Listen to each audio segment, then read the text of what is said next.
Welcome to the Help for Leaders podcast. I'm Stacey Harris, and I'm passionate about showing leaders the power of communication and how it can transform their organizations, from Fortune 500 boardrooms all the way to brand new startups. As a leader, your actions and your words transform people and your company culture. So join me as I share tips and insights for elevating your leadership abilities as well as your team's performance. Let's dive right in. Leading from your why, power and methodologies. That's what we're going to be talking about today on the Help for Leaders podcast. I'm Stacey Harris, and I'm so glad you've joined me. Today's episode is the fourth and final episode in a series that I've been doing about leading from your why. And today we're going to dive a bit deeper into both power and methodologies. So I want to recap just a bit on the 12 Driving Forces assessment. It measures your why. Your results will tell you why you do what you do. It measures motivation and strength behind your behaviors using 6 different motivators. So our second episode in this series talked about knowledge and utility. Last week's episode was all about surroundings and others. And today, in our final episode in this series, we're going to talk about power and methodologies. Those are the 6 different motivators that the assessment covers. So let's talk about power. Have you ever noticed that some people seek to share power, recognition, and control, where other people seek to actually be recognized and control their own destiny? Those are the 2 continuums of power that I want to talk about. So on one side of the continuum is the collaborative individual. So that collaborative person is driven by being in a supporting role and actually contributing with little need for individual recognition. They focus on the greater good versus their position. They love getting things done behind the scenes and helping to do what's best for the team. The value the collaborative person brings to your team is that they can set aside their own agenda for the good of the team or for the good of the organization as a whole. They love to be behind the scenes, and they actually thrive in supporting roles. They don't need to be in charge or have a title. So things that can stress individuals with that collaborative driver is being forced into the spotlight. They don't like being the center of attention. Another stressor is when they personally receive public recognition without any acknowledgement of the team. They want to make sure that everyone is acknowledged. They're also stressed by people who are overly controlling or power hungry. In extreme situations, collaboratively driven people can get overlooked for all of the good they do within the organization. They're also a risk of burnout because of that driver when it's extreme. Also, when this driver is extreme, collaborative individuals may be seen as not taking charge or wanting advancement. Keys to interacting with the collaborative driver is emphasizing the importance of teamwork while privately recognizing their contributions. On the other side of the power continuum is commanding. The commanding person is driven by status, by recognition, and control over their own personal freedom and destiny. They focus on advancing their position or advancing the organization's position. They also focus on achieving status and recognition. They'll work long and hard to advance their position. They're passionate about creating something that leads to an enduring legacy. They'll also focus on taking charge and making decisions. The value the commanding person brings to your team is their ability to lead others. They're great at building strategic alliances with others. Networking is typically a passion of theirs, and they love implementing strategy. Things that can stress the commanding driver is the inability to advance, or even the inability to be the decision maker. Another stressor could be when they aren't recognized for their accomplishments.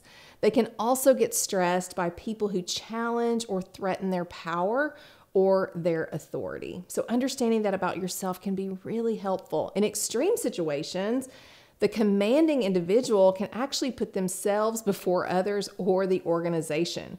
They can lack that team player mindset and can even act as a lone ranger and even overstep authority when that driver is extreme. So some keys to interacting with this commanding driver is showcasing opportunities for controlling personal freedom and leaving that long-lasting legacy.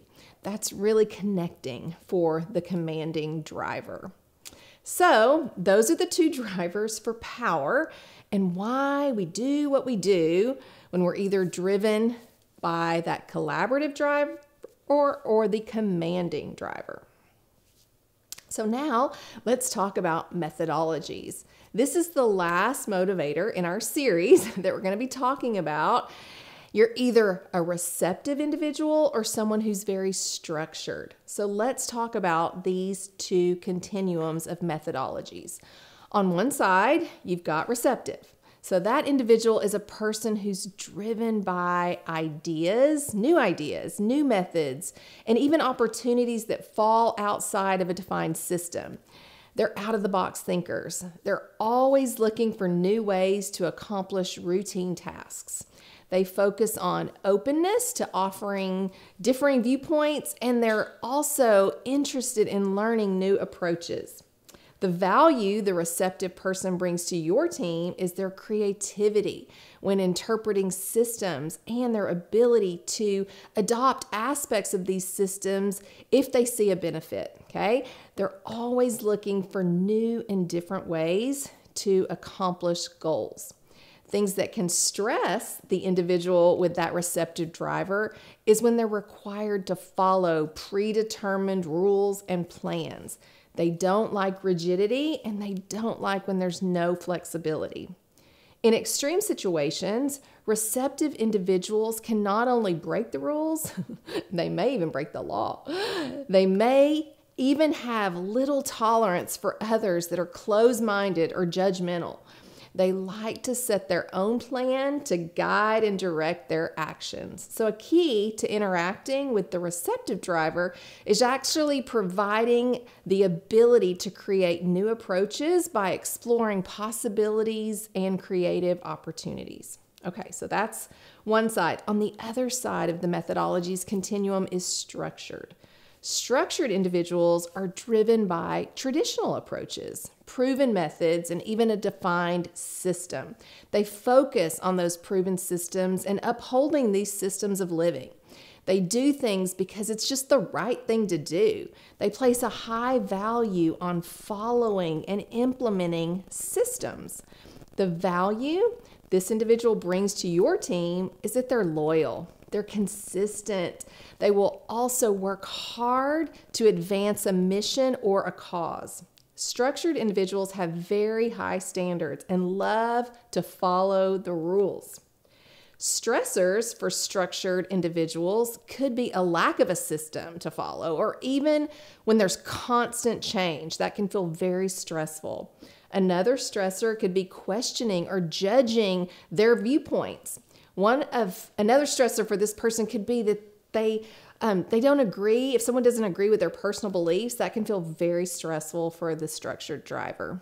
In extreme situations, structured individuals may be overly rigid and even closed-minded.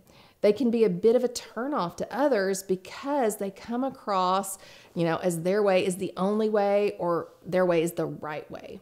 So some keys to interacting with this structured individual is to maintain the status quo while honoring their beliefs and protecting their traditions.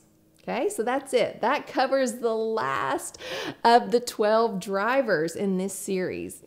I hope you've learned something about the drivers that we've talked about today and maybe even seen yourself in some of these drivers. My hope is that you gain more self-awareness and that you're able to apply this knowledge in the workplace and maximize communication and engagement with others on your team and even satisfy that passion within each person on your team.